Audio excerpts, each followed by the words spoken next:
this be the calm before another storm? According to Homeland Security, southern border crossings have dropped 50% since Title 42's fallout. But still, processing centers are overflowing, this one in El Paso at 6 times capacity. Apprehensions reached new records just days ago. And many of those migrants are bound for New York City. But where they will stay is still up for debate, some in hotels and others in public school gyms. Mayor Eric Adams calling the surge a humanitarian crisis. Hi, I'm Christine Persichetti. A crisis that New York cannot control. Desperate for resources, the city is teaming up with the church. Catholic Charities just set up a one-stop shop for new arrivals out of a parish in Jamaica. Current News' Jessica Esope says it's the first stop in thousands of miles that migrants feel they are finally getting some help. Daniele Gaspar is trying his hardest to retain what he's being taught in this job training course. He's hoping it will help him find legal work once his authorization papers come in. But that could be months or even years away. Thank God for Catholic Charities. They've been so helpful to us in the process. We get training and certifications, but we can't work. We need more assistance. Still, Daniele and dozens of other asylum seekers sit in these classes put on by Catholic Charities Brooklyn and Queens every day in the auditorium of St. Pius V in Jamaica. The parish has become a one-stop shop for new arrivals. Josefa Castro is the director of Parish and Community Relations for Queens, in charge of Catholic Charities' operation here. A place where asylum seekers come to meet with caseworkers, connect to medical services, get job training, and even a hot meal.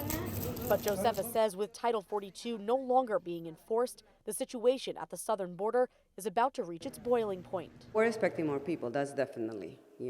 Probably more people want to come to Catholic Charities doors, and we're here to help them out. The city has designated and taxpayers are funding 120 emergency shelters to house the surges of people traveling up from the border. Some are now being housed in school gyms, like this one at PS 188 in Coney Island.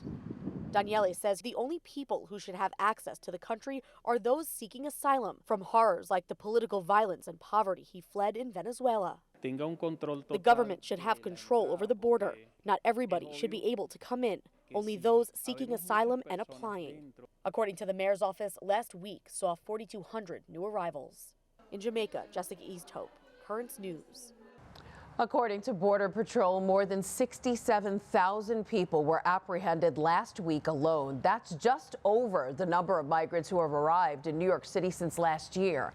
If you'd like to help Catholic Charities support new arrivals, you can donate online. Just go to ccbq.org and click on the Give tab. Another person committed to helping the newcomers is Father Jim OShea, provincial of the Passionist community and co-founder of Reconnect Brooklyn, which has held programs for new arrivals in the Diocese of Brooklyn. Now Father Jim is getting ready to head to the southern border to help the migrants there. Hi, Father. How are you, Christine? I'm good. Thanks for being here. I know you're leaving on Tuesday and staying at the border for a few days. So how do you plan to help there? Why go there and not stay here? Well, it began really with we have a commitment as Passionists to discern the best way for us to be of service to these, countless migrants that are making this horrible trek through country after country to find just ways to survive. So we're really going to the border to really get a firsthand look at the border, but obviously looking at how can that border be connected to our ministry sites particularly throughout the United States. Right, and we keep hearing about a possible surge in migrants, caravans heading to the border, but sometimes it might get lost that they're not just numbers. Talk about the humanitarian approach we should be taking when it comes to the migrants. Yeah, I think that's it's not a political question. These are our brothers and sisters who are, as Pope Francis recently said, the border should be a place of encounter. So I think, before we get into politics, we have to meet the suffering humanity where they are and figure out ways to do this better, because it's obviously it's not working. Right, and the program you held for migrants at Reconnect Brooklyn, which taught them English and skills like how to cook, has ended. And New York City Mayor Eric Adams has been complaining about a lack of resources to help newcomers. So where should these migrants turn when programs inevitably end? As faith communities, we really should all be thinking about what is our active and proactive capacity to welcome people, and what do we do and how do we do it? Because again, this is a humanitarian crisis. It's not going to go away.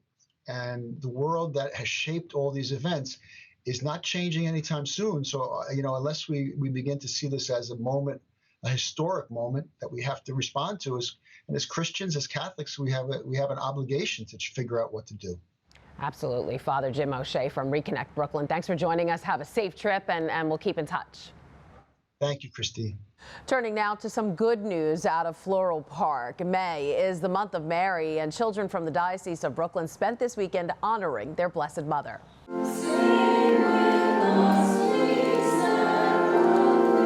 The youngest parishioners from Our Lady of the Snows in Queens got a chance to wear their communion gowns and suits again. This time it was for a long-standing tradition, their May crowning. The students brought flowers to a statue of the Blessed Mother and placed a crown on her head. Earlier in the day, more than 300 students also showed their love through an art contest. They were challenged to depict the Blessed Mother in their own style. The Bishop of Brooklyn, Brennan, said the celebrations show a strong devotion among young people. This art is the fruit of prayer. These are young people who know Jesus Christ, and these are young people who experience that maternal love of Mary and how she speaks to us in so many different ways. Each winner from the art contest received a special certificate for their hard work. And it's that time of year, graduation season. Saying goodbye is never easy, and it definitely wasn't for the Cathedral Seminary in Douglaston. The House of Formation celebrated its final convocation on Saturday.